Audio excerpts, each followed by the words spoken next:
Finally election results అయితే వచ్చేసినాయి. అనుకున్నట్టుగానే నార్త్ ఈస్ట్ స్టేట్స్ లో అంటే వెస్ట్ బెంగాల్ అండ్ అస్సాం లో బీజేపీ సునామీ క్రియేట్ చేసింది. అదే సౌత్ ఇండియన్ కి వచ్చేసరికి కేరళ అండ్ తమిళనాడులో బీజేపీ కనీసం 2 సీట్లు కూడా గెలవలేకపోయింది. దీనికి మెయిన్ రీజన్ ఏంటంటే the way of thinking. North ఇండియాలో ప్రజలు ఒకలా ఆలోచిస్తారు, సౌత్ ఇండియాలో ప్రజలు ఒకలా ఆలోచిస్తారు. దీన్ని షార్ట్ చేసి చెప్తాను. కంపారిటివ్లీ నార్త్ ఇండియన్స్ కన్నా సౌత్ ఇండియన్స్ లో లిటరసీ రేట్ ఎక్కువగా ఉంటది. దీని ద్వారా ఏమవుతుందంటే ఏదైనా పొలిటీషియన్స్ వచ్చి అన్నెసెసరీ థ్రెట్స్ క్రియేట్ చేయాలనుకున్న వాళ్ళ స్పీచెస్ లో లేనిపోని భయాల్ని కూడా ప్రజల మైండ్స్ లో ఇంజెక్ట్ చేయాలనుకున్న ప్రజలు అవుట్ రైట్ గా సౌత్ ఇండియాలో రిజెక్ట్ చేస్తారు. అదే నార్త్ ఇండియాకి వచ్చేసరికి దాన్ని గుడ్డిగా నమ్మేసి ఓట్లు వేసేస్తారు. అందుకే మీరు అబ్జర్వ్ చేస్తే బీజేపీ తన ఎలక్షన్స్ క్యాంపెయిన్స్ లో ఎప్పుడు డెవలప్మెంట్ గురించి మాట్లాడదు.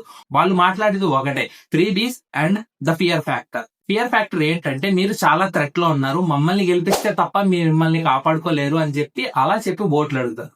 సో లిటరల్ సౌత్ ఇండియన్స్ కన్నా తక్కువ ఉంది కాబట్టి నార్త్ ఇండియాలో బీజేపీ గెలుస్తుంది అండ్ సౌత్ ఇండియాకి వచ్చేసరికి 2 సీట్లు కూడా రావు. దీని గురించి మీరేమనుకుంటున్నారో కింద కామెంట్ సెక్షన్ లో మెన్షన్ చేయండి. నచ్చితే కనుక ఛానల్ సబ్స్క్రైబ్ చేసుకోండి. Thank you.